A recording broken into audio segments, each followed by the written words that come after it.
Бүгін 11 июль күнгө ишемби.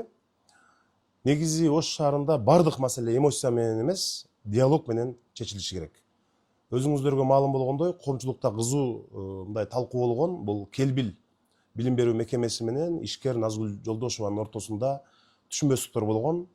Биздин президентибизге чейин кайрылуулар болгон.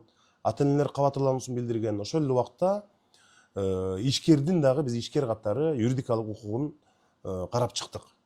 Мен ушул шаар мэри катары эки тараптан чакырып сүйлөшүүлөрдү алып бардык. Бүгүн Кудайга шүгүр бир пикирге келип, мунасага келдик. Бул үчүн мен ишкер Назгүл Жолдошовага дагы терең ыраазычылык билдирем. Анткени 2026 жылдын 26 майына чейин гана келишим түзүлгөн. Бул жагынан алганда Назгүл Жолдошованын жанагы имараттан чыгарууга мындай юридикалык укугу бар. Мындай ак ниет ишкер, бирок биз ошону эжекени ушу 3 жолу жолугушка чакырып, мен кепилдик берем. Мен ушул маселеде мындай ортодогу адаммын, мага ишениңиздер деп менин суранышымы четке каккан жок. Ошол эле убакта биз Келбил билим берүү мекемесиндеги Өмүрбек менен Үмүттүн дагы эмгегин сыйлап, алардын дагы ушу жоктон бар кылып биздин жүздөгөн балдарга билим берип атканын туура түшүнүү менен кабыл алып, алардын дагы аракетин, мээнетин урматташыбыз керек.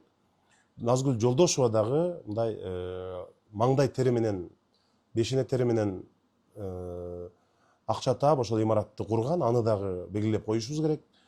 Ошондуктан мындай окуу процесси үзгүлтүккө учурабайт. Ата-энелер кабатыр болбой эле койсо болот. Окуучулар окуу процесси токтобойт. Келбил ишмердигин улантат дагы 1 жылга. Буга мен мындай ортодо эки тарапка тең мындай кепилдик болдум. Ошондуктан ушул бардык маселени ушундай бир сүйлөшүү, диалог жолу менен чечебиз. Бир пикирге келген бардык тараптарга рахмат. Ушул бир тараптуу биздин ишкерибизде дагы жанагы юридикалык келишимине карабастан мындай ар кандай жаман сөздөрдү айтуудан алыс болуңуздар. Анткени адамдын ак мээнетин, анан мындай юридикалык келишимдерди биз сыйлашыбыз керек. Кандай болгон күндө дагы бир мунасага келгенибиз бул баарыбыз үчүн утук болду. Барыңыздарга рахмат.